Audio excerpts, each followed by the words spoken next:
Nagpadala ng video ang kidnapper. Binuhusan niya ng malamig na tubig si Don Pepe para magising. Sinabi na niya ang lugar ng meet-up. Binigyan niya ng instruction si RJ. Nagbanta rin siya. Sabi niya, tandaan mo ikaw lang mag-isa. Wag na wag kang magsusumbong sa mga pulis. Nakabantay kami sa iyo. Sumagot si RJ, oo ako lang mag-isa. Hindi napigilan ni Giselle na maiyak ng malakas. Takot na takot siya. Niyakap niya ang kapatid. Sabi niya, O Beng, huwag kang papayag. Baka may gawin sila sa'yo. Please, ayoko mawala ka. Please, O Beng, huwag kang magpuntang mag-isa. Kahit natatakot si RJ, wala naman siyang magagawa. Samantala, umaga na. Pupunta rin sa bangko si Lynette at ang mga masasamang lalaki. Pinagbihis si Lynette ng lalaki. Pinalabas si Harry para sa privacy ni Lynette. Hinila ng lalaki si Harry pababa ng hagdan hanggang sa nasuntok na niya. Sumuntok naman si Harry pero ginantihan ulit siya ng lalaki. Nagahagis si Harry ng mga gamit. Pumapalag siya hanggang sa mapupok siya ng baril at nawalan ng malay. Nagkunwari lang siya na mawala ng malay para maiwan siya sa bahay at makahingi ng tulong. Hinila siya ng lalaki at itinago sa isang sulok ng bahay. Pero ilang minuto na ang lumipas ay inabutan si Lynette ni Dax na hindi pa rin bihis. Maya-maya ay tumawag na si Balahadja kay Dax. Tinanong sila dahil may susunod pa silang trabaho. Napagalitan ni Balahadja si Dax. Ang simple lang ng utos pero nagtagal pa sila. May ginagawa pa si Dax. Nagalit si Balahadja. Baka bumaliktad na siya. Sabi ni Dax, huwag ka namang praning pre. Ano ka ba? Sumagot si Balahadja. Alam mo ang relasyon ng pamilyang yan sa matanda. Kaya madali ka lang makakapagsumbong. Sabi ni Dax, hindi ko naman alam yun eh. Saka wala akong pakialam sa mga to. Ang importante sa akin yung pera. Sabi ni Balahadja, siguraduhin mo lang na hindi ako sasabit dyan Kung hindi, papakitayin talaga kita. Sabi ni Dax, oo naman, gusto mo hatian pa kita sa makukuha ko rito. Sabi naman ni Balahadja, hindi ko na kailangan yan. Mas malaki ang makukuha ko sa matanda. Wala ka kasi rito eh. Sabi naman ni Dax, ransom yan no. Kanina pa nakikinig naman si Lynette kay Dax at sa kausap nito. Alam na alam ko talaga mga gawain mo pre. O sige, tatapusin ko na to para makapunta dyan. Nagbanta si Balahadja. Hoy Dax, siguraduhin mong walang makakakilala sa iyo dyan. Kung hindi, ikaw ang sasabit. Hindi ako, pati si Madam Moira. Kung kinakailangan, pagkakuha mo ng pera, dispatchahin mo na yan. Sige na. Pagbalik ni Dax, hindi pa rin bihis si Lynette. Nagsalita si Lynette. Sino ang nag-utos sa iyo para gawin sa akin to? Sabi naman ni Dax, hindi ko alam. Bakit? Mapilit si Lynette. Umulit ng sagot si Dax.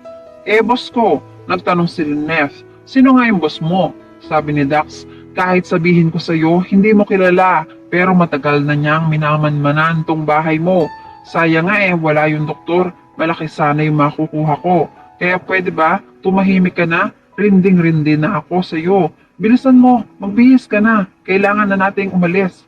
Samantala, magkausap si Lindon at Annalyn tungkol sa pagkidnap sa lolo niya. Nag-aalala siya dahil ang tatay niya lang mag-isa ang makikipagkita sa mga suspect. Bumaba siya sa kotse para sumunod sa tatay niya. Sabi niya kay Lindon, Dok, kailangan ko sundan si tatay. Ayaw pumayag ni Lindon. Delikado doon. Sabi ni Annalyn, yun nga delikado doon. Hindi pwedeng mag-isa lang si tatay. Kailangan samahan ko siya. Pero please, huwag mo na sanang sabihin kay nanay. Mauna na ako, Dok.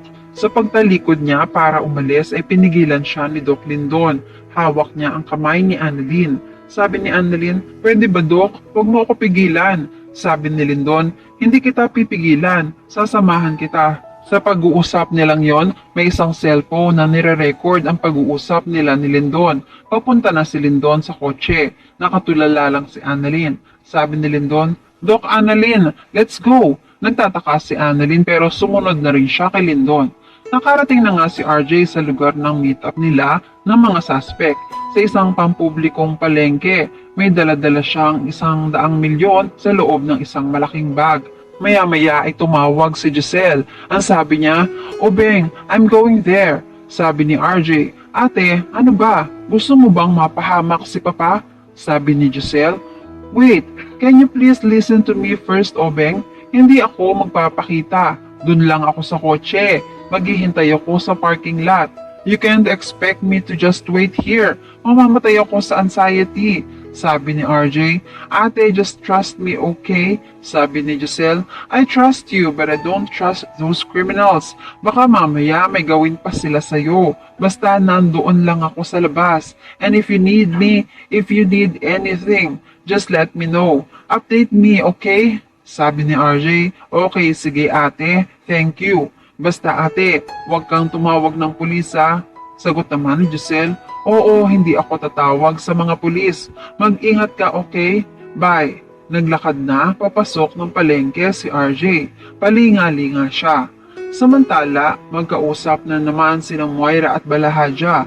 Tanong ni Moira, "Anong balita doon sa bata mo? Nagawa ba niya ang inuutos ko?" Sumagot si Balahadja, "Oo, madam, tapos na." Sabi pa ni Moira, "Baka matrace yang sa akin ha?" Sagot ni Balahadja, "Walang matitrace kung walang ititrace." Samantala, sumunod sina Lindon at Annalyn sa palengke. Makikita ni Annalyn sina Nurse Karen at Nurse Ivan. Itatanong niya sa kanila, "Nurse Karen, anong ginagawa niyo rito? Bakit ganyan ang suot niyo?" Sumagot si Karen, "Sabi ni Doc Lindon, kailangan mo raw ng rest back kaya eto kami." Samantala, kinuha na ng mga lalaki si Lineth. Pinasakay siya sa sasakyan. Nang makaupo na si Lineth ay makikita niya na parating ang sasakyan ni Carlos.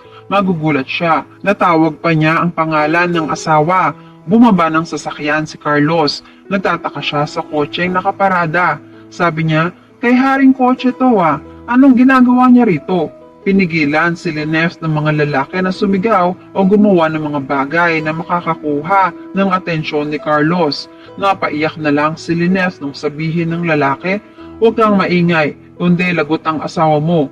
Hindi na makakibos si Lineth. Umalis na rin ang sasakyan nila. Samantala, papasok na si Carlos. Kabado siya sa sobrang katahimikan. Maya-maya maririnig niya ang kaluskos ni Harry at bumubulong siya. "Tulong! Tulong!" Magugulat si Carlos at tatanungin kung anong nangyari sa kanila. Aaminin naman ni Harry na nasa peligro si Tita Lineth.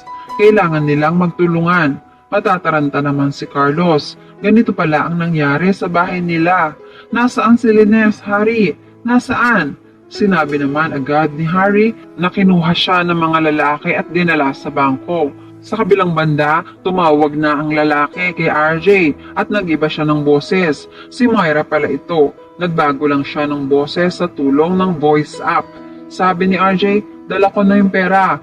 Nakatunog na si Moira na may sumunod kay RJ. Sina Annalyn at ang mga kaibigan nito. Sabi ni Moira sa nagtatagong ibang boses, "Parang nagbago na ang isip ko kung yin ko na lang kaya ang tatay mo." Nakikita ni Moira si RJ sa palengke gamit ang CCTV. Tinutok ni Moira ang laser light sa katawan ni RJ para takutin na may nakatutok na baril sa kanya. Tinuloy ni Moira ang sinabi, "At ikaw." Habang kausap ni RJ ang suspect, nakita niya ang isang ilaw na nakatutok sa dibdib niya. Palingalinga si RJ dahil nakikita pala siya ng suspect.